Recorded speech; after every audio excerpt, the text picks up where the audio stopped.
సైదులు ఎట్లా చూస్తున్నారు? Latest updates మీ దగ్గరనేటువంటి ఏంటి?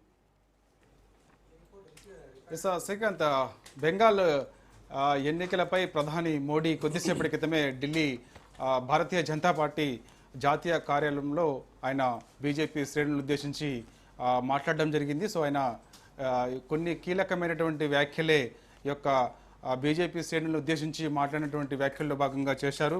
కాంగ్రెస్ పార్టీ క్రమక్రమంగా ప్రజల విశ్వాసాన్ని కోల్పోతుంది దేశంలో అని చెప్పేసి కూడా ఆయన కాంగ్రెస్ పార్టీ పైన ఆరోపణలు చేశారు.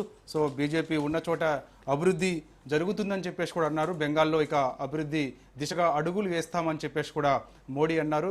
పశ్చిమ బెంగాల్లో మహిళలకు రక్షణ కరువైంది. ఎందుకంటే ఆనాడు లెఫ్ట్ పార్టీలు అధికారంలో ఉన్నప్పుడు మహిళలకు రక్షణ కరువైంది.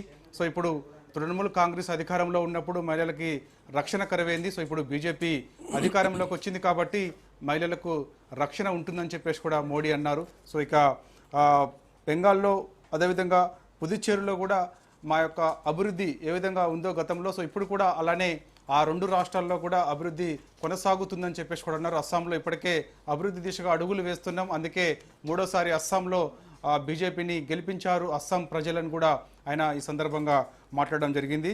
సో ఇక అడవుల్లో నక్సలిజం అంతమైపోయింది, ఇక కాంగ్రెస్ పార్టీ అర్బన్ నక్సలిజమే ఉన్నది దేశంలో అని చెప్పేసి కూడా కాంగ్రెస్ పార్టీ పైన కొన్ని ఘాటైన వ్యాఖ్యలే మోడీ చేయడం జరిగింది. అడవుల్లో నక్సలిజం అంతం చేశాము, కానీ ఇక దేశంలో అక్కడక్కడ కాంగ్రెస్ పార్టీ అర్బన్ నక్సలిజం మాత్రం మిగిలి ఉందని చెప్పేసి కూడా కాంగ్రెస్ పార్టీ పైన కొన్ని ఘాటైన వ్యాఖ్యలే ప్రధాని మోడీ చేయడం జరిగింది. ఇక నితిన్ నబీన్ ఆయన జాతీయ అధ్యక్షుడిగా ఆయన ప్రమాణ స్వీకారం చేసిన తర్వాత సో మొదటిసారిగా వెస్ట్ బెంగాల్లో మేము విజయం సాధించామని చెప్పేసి కూడా నితిన్ నబీన్ని ప్రధాని మోడీ ఆయన అభినందించారు, శాలువతో సత్కరించారు.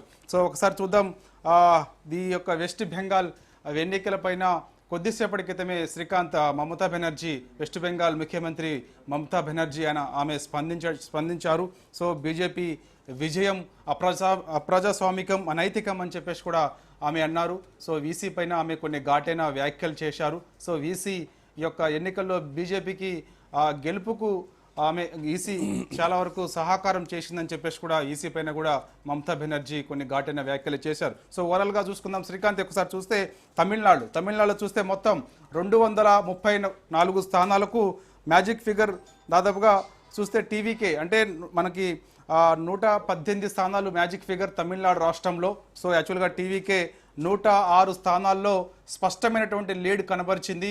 106 స్థానాల్లో టీవీకే అభ్యర్థులు ఘన విజయం సాధించారు.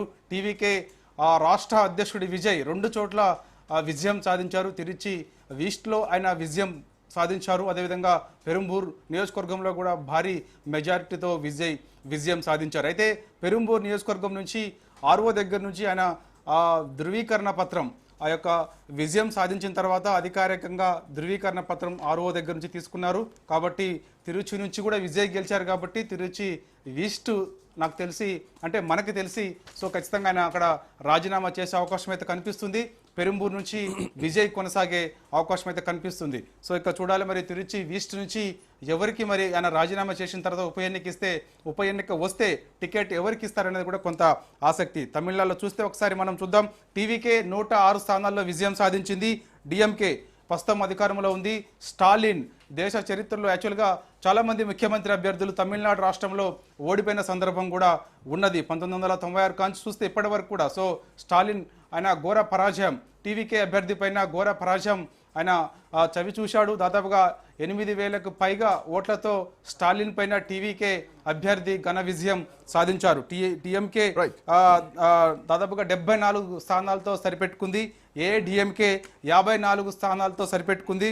మ్యాజిక్ ఫిగర్ 118 అయితే దాదాపుగా టీవీకేకి 106 స్థానాలు వచ్చాయి కాబట్టి మరో 12 స్థానాలు అవసరం ఉన్నాయి. కాబట్టి చూడాలి కాంగ్రెస్ పార్టీ మద్దతు ఇప్పటికే టీవీకే అధ్యక్షుడు విజయ్ తండ్రి ఇప్పటికే కాంగ్రెస్ పార్టీ మద్దతు కోరారు. సో ఆయన కాంగ్రెస్ పార్టీ మద్దతుతో తమిళనాడులో చాలా స్పష్టమైనటువంటి మెజారిటీ ఉంది కాబట్టి సో అక్కడ అధికారం చేపట్టే అవకాశం కనిపిస్తుంది.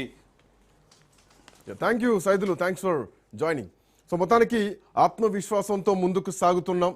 ఖచ్చితంగా మోదీ తన ప్రసంగం మొదట్లోనే భారత్ మాతాకి జై అనేటువంటి నినాదాన్ని ప్రసంగించారు. అంటే ఇప్పుడు అసలైనటువంటి భారత్లో ప్రజాస్వామ్యం పశ్చిమ బెంగాల్కు దక్కింది అన్నది ఆయన మాటల్లోని ఒక అంతరార్థంగా మనం చూడొచ్చు. సో ప్రజాస్వామ్యాన్ని ఖచ్చితంగా ఇది మన భారతదేశం ప్రజాస్వామ్యానికి తల్లి.